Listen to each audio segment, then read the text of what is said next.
Although history has revealed that the Vikings were the first Europeans to reach North America, they left no known records of their explorations.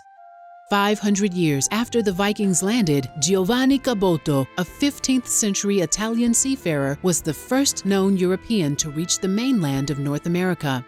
Why did this Italian explorer change his name to John Cabot? And how did he set the stage for English to become the dominant language we speak in America today?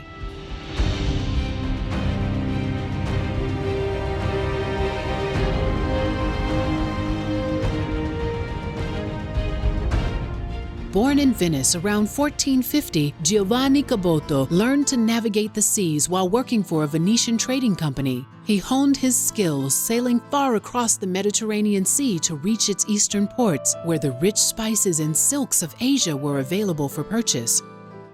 After Columbus's voyage to the West Indies, Caboto decided that he too would try to find a westerly route to Asia, believing, like Columbus, that the lands across the Atlantic Ocean were part of Asia. However, Caboto thought that by taking a more northerly route, his trip would be shorter than the southerly one Columbus had chosen. In 1494, Caboto moved to Seville and offered to sail a transatlantic expedition for King Ferdinand of Spain. But Ferdinand gave all of Spain's expeditions to rival explorer Christopher Columbus.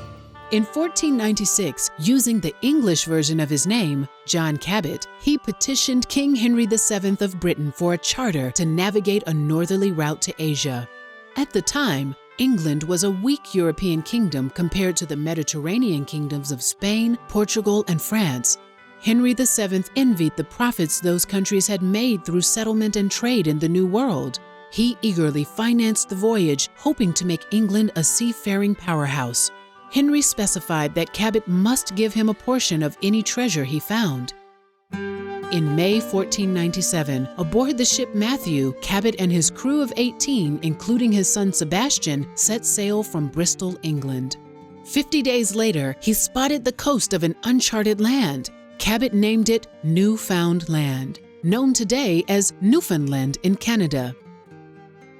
He was the first known European to reach the North American mainland. Cabot's journey was 20 days shorter than Columbus's. He had found a quicker route to Asia.